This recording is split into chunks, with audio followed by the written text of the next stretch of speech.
Good day, children. I hope you're all doing well. Now, let us start our class with a nice motivational song.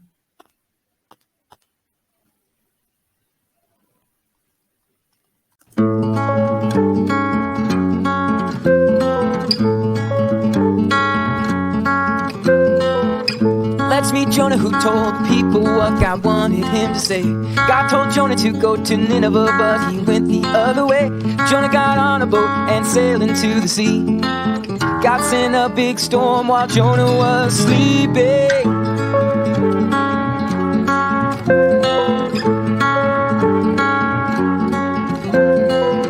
The sailors were scared and asked, why would this be? Then Jonah said, the storm is because of me. The sailors threw Jonah over the side of the boat. The storm stopped at once and the ship was kept afloat.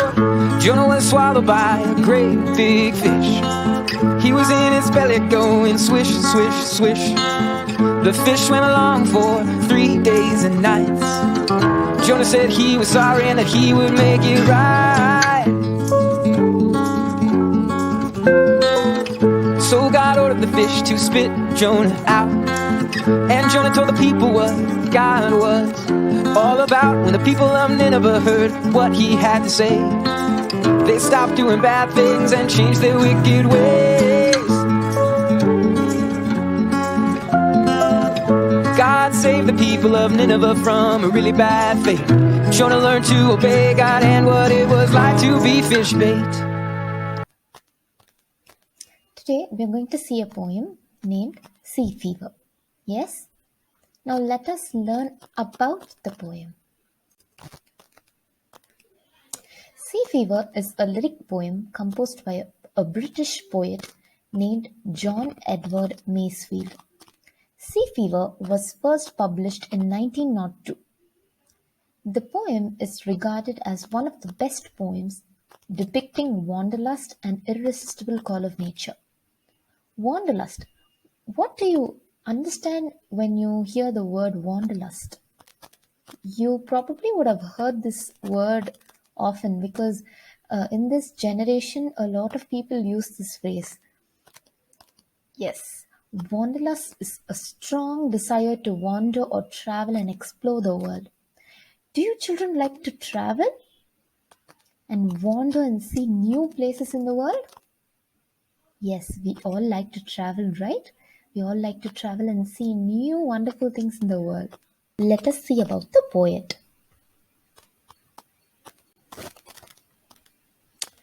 John Masefield, born June 1, 1878 and passed away on May 12, 1967. Like we earlier saw, his name is John Masefield. The poet, best known for his poems of the sea, Sea Water Ballads, 1902, including Sea Fever and Cargoes. Those are his famous poems. Next, glossary terms. We have 9 glossary terms in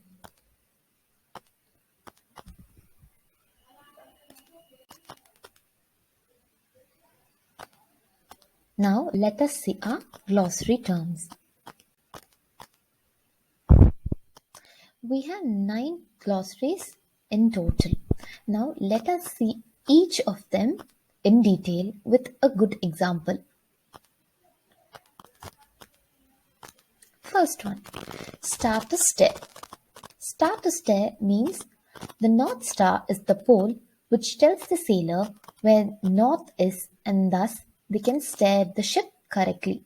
So basically the North Star is like a guide which helps the sailor to find its route and reach their destination. The next one.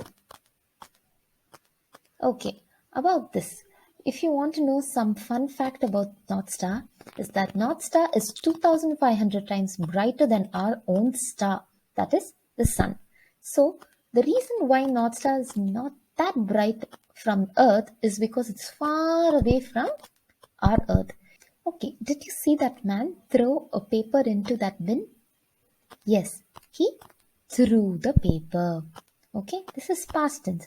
What if it was present tense? It would be He is throwing the paper.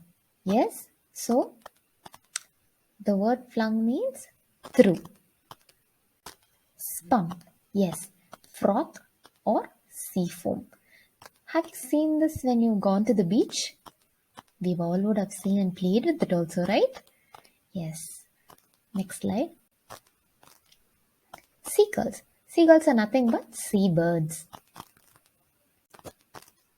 Vagrant, wandering, someone who is wandering around. Yeah. Whittled, sharpened. This also comes under what? Yes, past tense. So sharpened, already it's been sharpened. Yarn, a long or rambling story, especially one that is impossible. Yarn exactly means that it's an illogical story which is long and especially the story does not make much sense. Rover. Rover is wandered. So that is wandered. They are wandering. Now, wandered is past tense.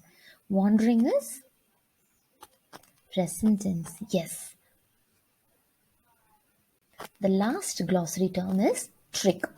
Trick is a period of stay on the ship after the voyage. So after the voyage is complete, after they reach the shore, and that period where the person stays inside the ship is called trick. Yes. Now let us go into the poem. Take your books and open your pages to the poem Sea Fever. Now let us read the poem together, okay? All start with me. Sea fever.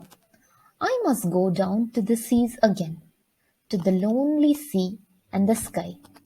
And all I ask is a tall ship and a star to steer her by, and the wheels kick, and the wind's song, and the white sails shaking, and a grey mist on the sea's face, and a grey dawn breaking.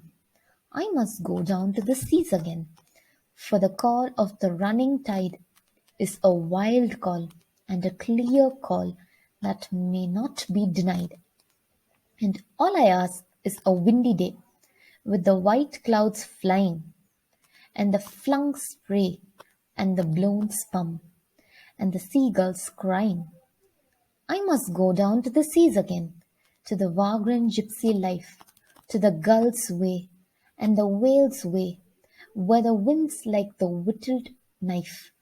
And all I ask is a merry yarn from a laughing fellow rover, and quiet sleep, and a sweet dream when the long trick's over. Yes, now we'll see all this one by one. Yeah, one by one, I will explain each sentence. Yes, I must go down to the seas again, to the lonely sea and the sky. The speaker wants to travel desperately on a lonely sea without anyone's company. He wishes to see only the sky over it. Yeah. The next slide. And all I ask is a tall ship and a star to steer her by. The speaker expresses his feelings that he needs a sturdy ship to travel in the never-ending sea. He uses the phrase a star to stare, which means that the sailor wishes the presence of stars in the sky. It shows him the right direction that he needs to follow.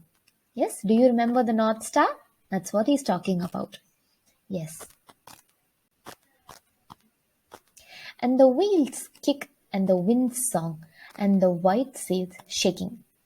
When huge tides occur, the speaker kicks the wheel and he assumes that the wind sings a beautiful song and the movement of the ship makes him enjoy the sailing on the ship. Yeah? Yeah.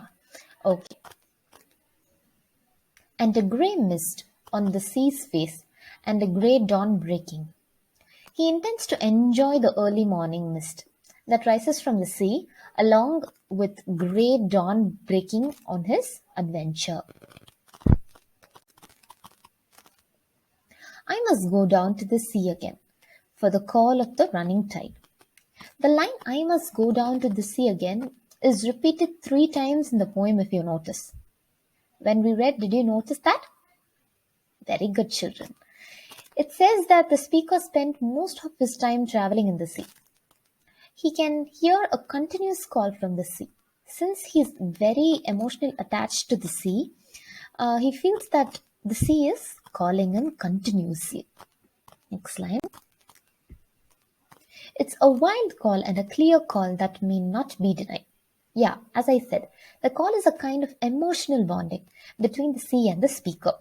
On hearing that, the narrator feels that it is unavoidable and he must return to the sea. The second stanza. And all I ask is a windy day with the white clouds flying. Here, he also wishes that there would be strong winds making the white clouds fly. The strong winds would blow the clouds away and make his journey more comfortable. Imagine if you are traveling and all you can see are white clouds, but not the road or the sea. So, his desire is for the wind to move away the clouds so he will have a beautiful view of the sea. Yes. And the flung spray and the blown spume and the seagulls crying. He wants to see the fine drops of water blown by the foamy waves and wants to listen to the cry of seagulls. He is giving us small details of what he is enjoying. I must go down to the seas again, to the vagrant gypsy life. The speaker wishes to lead a wandering gypsy life where no one can disturb him. He expresses his feeling that he wants to be free like a seagull and a whale. Seagulls spend their lives over the shores, right? So he wants to be free. To the gull's way and the whale's way, where the wind's like a whittled knife. Whales live closer to the surface of the sea and wander it throughout their life. Winds like a whittled knife. This line signifies the wind's cool sensation, makes him feel that it is much powerful as a sharp pointed knife. Do you remember whittled? Sharpened. Yes? So the poet compares the wind to a sharp knife. And all I ask is a merry yarn from a laughing fellow rover. So the speaker wants to hear exaggerated stories from a fellow wanderer, someone who is like him, who likes to wander. And quite sleep and a sweet dream when the long trick's over. He likes to take a sound sleep and have a sweet dream at the end of his journey. He wants to be free from the busy world. That's what the poet wants. I hope you liked your class and you understood what I taught you. Thank you, children.